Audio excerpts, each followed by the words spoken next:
Hello, everybody. I'm Paul Beckwith.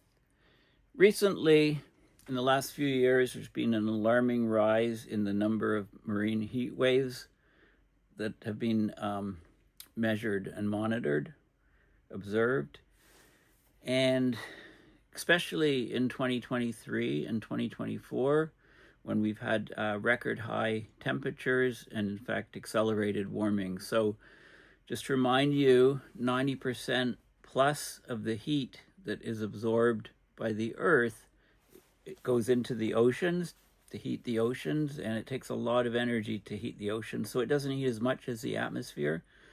But nonetheless, when you get these areas where there's huge extremes or swings, then it really has a detrimental effect on marine life. Not only that, it's quite interesting because you get a very heterogeneous or mixed pattern. You don't get warming equally at all places. Obviously, you get much more warming in some regions as opposed to other regions, but next to these areas of record warming, sometimes you get extremely cold temperatures of water based on the dynamics of how the water is moving, etc. So I'm going to show you Earth Nullschool and Climate Reanalyzer after I go through some of the recent articles that just appeared on this warming, on these marine heat waves. Okay, so this is a article here. It's in phys.org. Came out about a month, just over a month ago. Scientists highlight alarming rise in marine heat waves worldwide. And they show you this image. So you can see the world's oceans here, and they highlight areas. So the numbers correspond to different events. So number 1 here is where there's been coral bleaching in global oceans. Number 2, harmful algae blooms and so on. Mass mortality events 3, and so on. It goes through all of the numbers. And then there's a couple different colors. So there's these are biological effects in the greens, and then there's blues for physical effects, tropical cyclones and storms here and here. 11 atmospheric heat waves, flooding, coastal flooding, ocean currents shifting, 13, and then you have societal effects. So infrastructure, aquaculture, fisheries, tourism, etc. So it's a very useful map, and the key point is this is looking at the impacts of marine heat waves during 2023, 2024, and the color scale, moderate to extreme. So you can see where the most extreme events have been occurring. So this is a comment piece in Nature. Climate Change was written, and these heat waves negatively impact the ocean processes, the ocean life in the overheated regions, and coastal communities. They're also associated with storms because there's a lot of energy in the system. There's a lot of evaporation from those warmer oceans, and therefore you get a lot of convective uplift, a lot of water vapor in the atmosphere, a lot of storms. So this is the key thing. One group of researchers found that the number of these heat waves in 2023, 2024 was 240% higher than any other year in recorded history. So we're setting records, but we're not just breaking the records, we're absolutely obliterating the records. The more that these heat waves occur, the more difficult it is for the affected areas to recover. Of course, it stands to reason that marine heat waves lead to increased evaporation, which fuels storms like Cyclone Gabriel, which killed 11 people back in New Zealand in 2023. The abnormally high water temperatures, it can lead to dolphins and whales swimming closer to shore than normal as they chase their prey, which often leaves them stranded. Also things like mussels on the seafloor. They're not mobile, they can't simply move to cooler water. So millions have died, and you get these mass mortality events in the shallow waters. Coral reefs, of course, the high water temperatures can harm the coral reefs, leading to bleaching, degradation, or death eventually if the bleaching lasts long enough. So this leads to loss of ecosystems and the death of the sea creatures that live there. Okay, so I tried to look at this paper in more detail, and it's Nature Climate Change. Some articles are open source. This one isn't in particular. So it gives you very little information, and you need to pay to download it. I don't have access to it. But that's okay. There is another article that was published a few years ago. After a few years, they make them publicly available. So this was an article from a couple years ago, or 1.5 years ago or so. How short-term heat waves, actually, about 1.5 years ago, I guess. How short-term heat waves impact apex marine predators. Okay, so here they've got a GPS tagging a female elephant seal off the coast of California. And they're studying marine apex predators at the top of the food chain and how they react to short-term heat waves. Okay, so what they did is they tagged different animals, different species, including sharks and whales, and they learned about their behavior during those heat waves. How far did they migrate? What did they go to deeper water to cool down? Did their food supply shift? Did they get enough food? Right? Of course, marine heat waves are the ocean equivalent of land-based heat waves. Temperatures in a part of the ocean experience warmer than normal temperatures for a period of time. So they're becoming much more common due to climate change. So they wanted to see what these species did. So they looked at, and they input all the data into a machine learning application. So they used AI to try to make predictions about the future behavior of, they looked at 14 species of apex predators, and that included things like sharks and whales, tuna, turtles, seabirds, several types of mammals. And they were able to track changes in their behavior during the heat waves that formed in the Northeast Pacific during 2020, 2019, 2015, and 2014.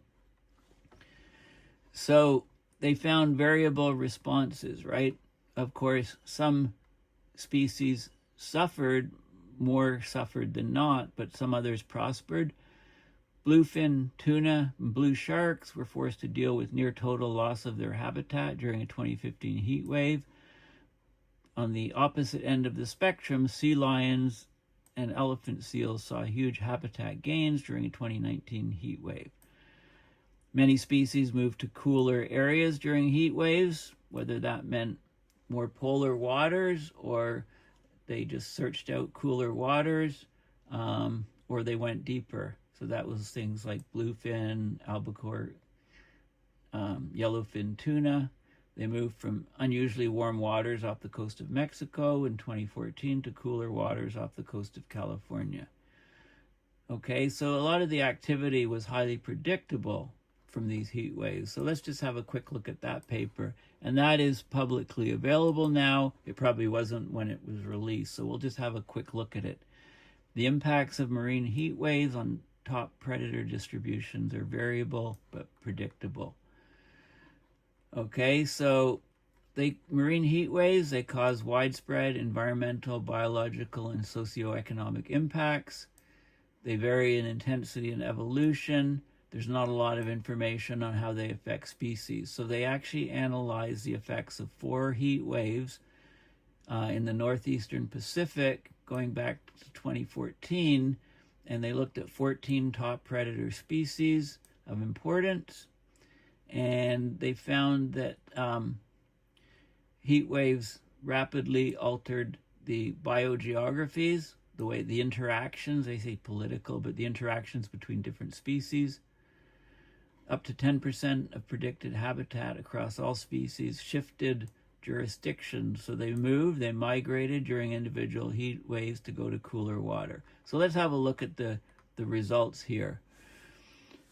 So these are some sea surface temperature anomalies in the years that they looked at. So 2014, 2015, and look at this huge, so 2015 looks the worst by far. Greater than 2 degrees Celsius temperature anomaly, 2019 and 2020. And these are the sort of densities of the animals that they looked at. So the coastal animals, they looked in this region, the northern animals in this region, and the southern animals in this region. They defined them by their relative location. So the coastal species were blue and mako sharks, yellowfin, albacore, and bluefin tuna, California sea lions, sooty shearwaters, blue whales. The northern species were elephant seals, salmon sharks, black-footed and Laysan albatross, and the southern species were white sharks and leatherback turtles. Okay, so those are the species that they looked at, and this is what they found. So these are the 3 northern, coastal, and southern regions, all the different species, a little image of what they look like. And this is the displacement distance. So this was in the different heat waves. Okay, so they've just got the heat waves here. So you can see each different species, and this is the displacement in kilometers. So dark blue, not much distance migration, up to over 600 kilometers of migration is the yellowish areas. So this was a very bad heat wave. They migrated significantly here. This is the displacement direction. This is the direction in which they migrated in the color codes here. Okay, and this is the change of the range of the species. And so these guys here, 100% change in range. These ones here, same thing.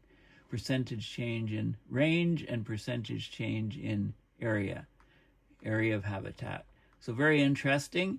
And they showed, here's typical data for a given species, and they showed where it was. There was a heat wave here, so it basically migrated in these different directions. And this species here migrated in these directions, and so on. So some migrated short distances, other ones migrated longer distances, and I guess that depends a bit on, whether they can actually go to deeper water, whether they have that option to get away from the heat wave. Percentage change in the area due to the heat wave, and they show here, these are the different species, and this is, so A is the total loss or gain of species habitat area, and B was the largest loss or gain of habitat for each predator in any marine heat wave event. Okay, so lots of data on the individual species and what they did, how they migrated. Okay, so there's definitely a big impact.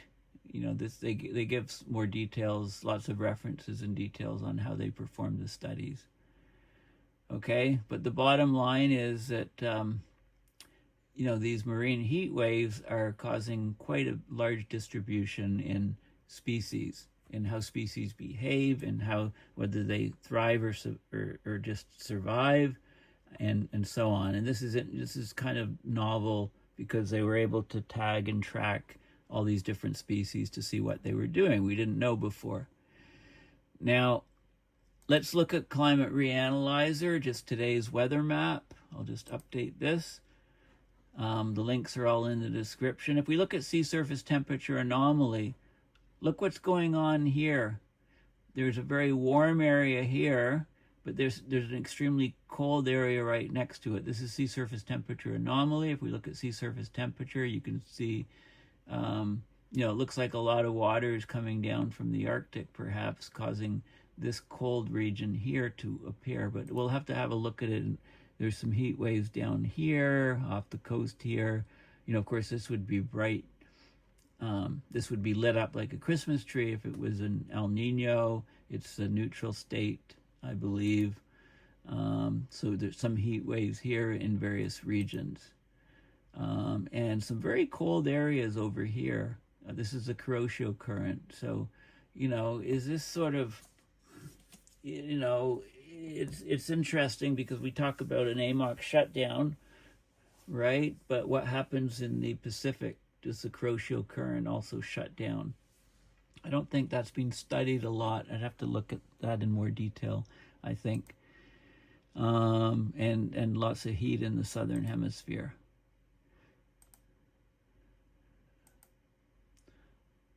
Okay, so this view of the Arctic.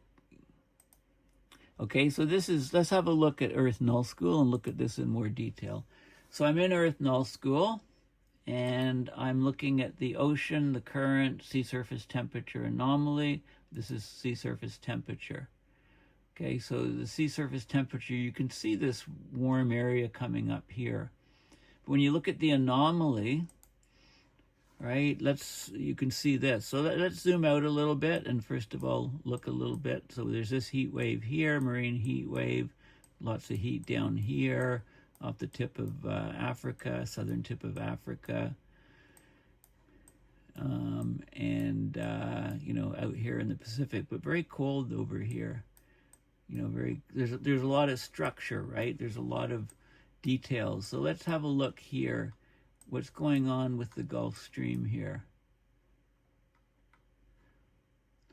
Okay, so first of all, you know, if we click on some of these areas, look at that 5.4 degrees Celsius is the anomaly, 4.6 degrees, 4.3 degrees, 3.8. I thought there were some warmer areas, 2.4, 3.6, maybe down here, 2.4. Okay, so it varies. It's about 5 degrees, the maximum. I think I saw 7 degrees when I checked this yesterday, but I don't see it now. But interestingly, this area here, you know, somewhere around here, 5 degrees. And just over here, minus 4.5 degrees, 10 degree swing. Very, very, so remember, this is the sea surface temperature of the water at the surface, and this is the anomaly relative to the normal state. Okay, so you can see this is very, very interesting. You know, we talk about weather wilding, weirding, whiplashing. We also have ocean weirding, wilding, whiplashing, you know, and huge contrast from one region and a region very close by. How's this one? Look at this. This is minus 5.8 I saw. This is minus 3.1. You know, and look at this. You've got this chunk of warm water kind of spinning around this little gyre here. Right? A little pocket surrounded by chilly water on all sides.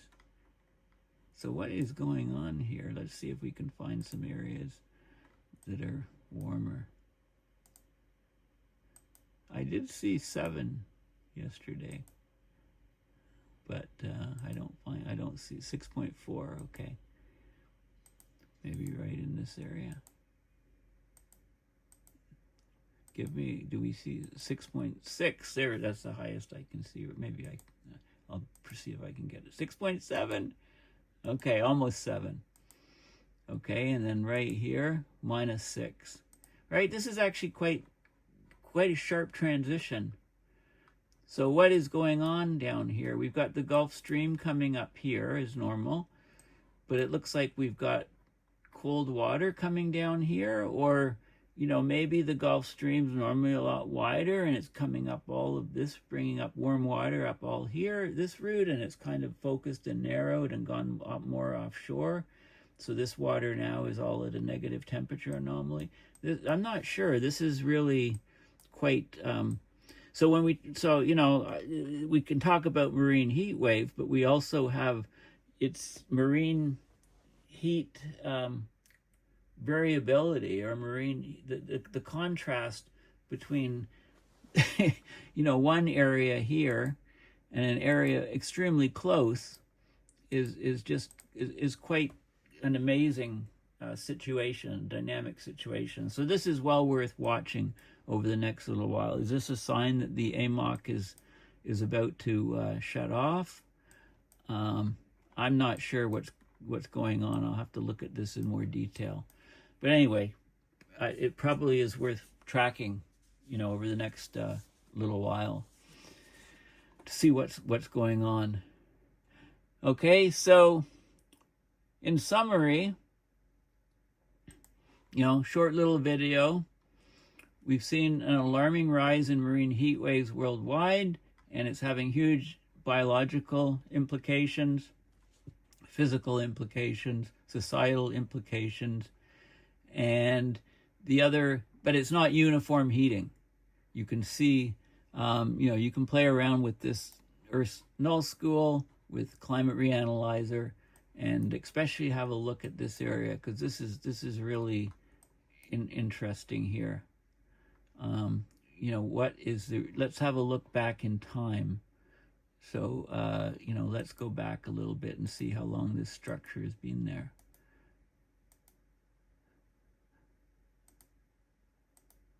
Okay, I'm going back. This is February. Let's go back even more. Let's zip back to the beginning of the year, maybe. Okay, so this is December 30th, 2024. So you can see, you can see how the structure changes. I'm just going to go through here. This is 4 days later. This is 4 or 5 days later. It's about 5 days later. So you can see how the whirls are forming, how long-lived they are. They're maintaining their temperature distribution. Okay, so this was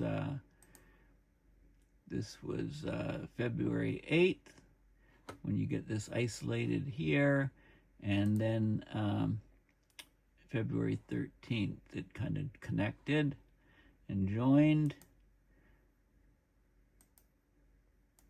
And the cold areas, there's like a dance here between the cold water and the warmer water. So it's been going on for most of this year.